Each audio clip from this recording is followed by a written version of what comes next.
The hospital is beginning its news conference right now. We are hoping to get an update as soon as we're able to see those folks at the podium on the people who were brought there. Let's listen in. The University Medical Center Trauma Program.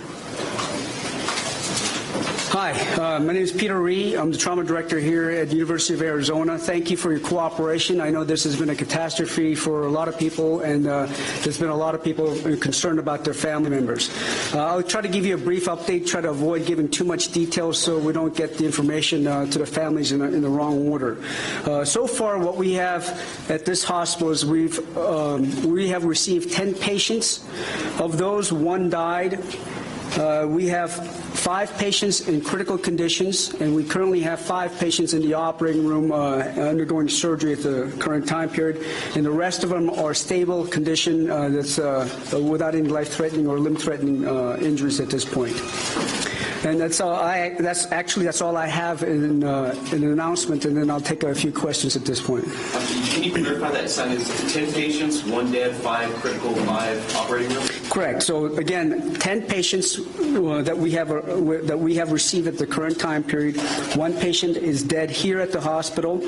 We have 5 patients in critical condition and 5 patients in the operating room right now undergoing surgery. Can you tell us if the Congresswoman is one of the deceased? No, the Congresswoman is not deceased. Can you tell us her condition currently? She is in critical condition. The neurosurgeons have finished operating on her, and I can tell you at the current time period, I'm very optimistic about recovery.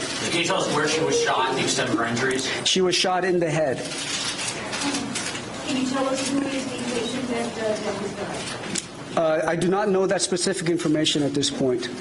Can you tell us if any children? I can tell you that the person that did die here at the hospital was a young child. Do you know if she conscious at all? Can you kind of give us an idea of what her condition was like? Which patient? Giffords. Gabriella Gifford's condition was very optimistic because she was following commands.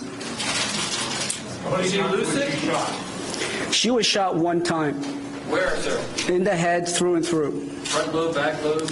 Through and through. From I can't tell you right now for obviously for forensic purposes whether it's what direction, but she was shot through and through on 1 side of the head. It went through her brain. When you say optimistic, are you optimistic for full recovery? Is it too early to tell? We cannot tell what kind of recovery, but I'm about as optimistic as it can get in this situation. She's currently being operated on? Surgery has been completed. And what is the recovery like now? Where is she? She will go to our intensive care unit. Is she in a coma? Is she conscious? She's under anesthesia right now, so we don't know what it's going to be like for a while. What I'm anticipating is what her recovery is in the next 24 hours, which will give me a lot more information that I can portray to you and let you know what about her prognosis. Can you tell us about Judge Rule and his condition? I can't tell you anything specifically about any of the other patients right now except for Gabriella. Approximate age of the child? Can you give me an approximate age? My understanding was that she was about 9 years old. Can you tell us where she was struck? No. I'm sorry? Can you tell us how many other children there are that came in as victims? Oh, that was the only child that came into our hospital. Okay. Well, thank you very much. As many of you are aware, earlier today, a number of people were shot in Tucson, Arizona, including several who were meeting at a supermarket with their Congresswoman, Gabrielle Giffords. We are still assembling all the facts, but we know that Representative Giffords was one of the victims. She is currently at a hospital in the area, and she is battling for her life. We also know that at least 5 people lost their lives in this tragedy. Among them were a federal judge, John Roll, who has served America's legal system for almost 40 years, and a young girl who was barely 9 years old. I've spoken to Arizona Governor Jan Brewer and offered the full resources of the federal government.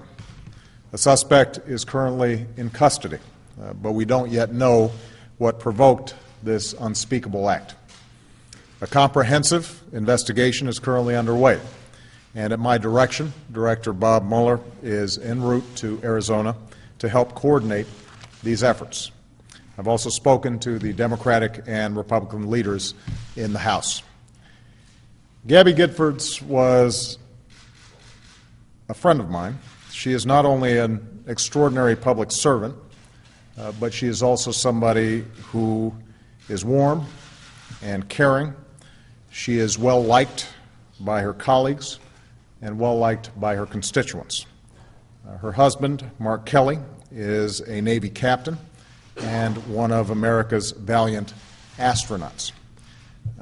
It's not surprising that today Gabby was doing what she always does, listening to the hopes and concerns of her neighbors. That is the essence of what our democracy is all about.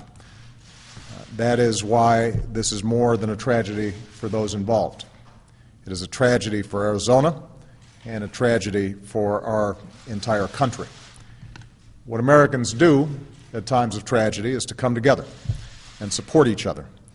So at this time, I ask all Americans to join me and Michelle in keeping all the victims and their families, including Gabby, in our thoughts and prayers. Those who have been injured, we are rooting for them. And I know Gabby is as tough as they come. And I am hopeful that she's going to pull through. Obviously, our hearts go out to the family members of those who have been slain. We are going to get to the bottom of this, and we're going to get through this. But in the meantime, I think all of us need to make sure that we're offering our thoughts and prayers to those concerned. Thank you.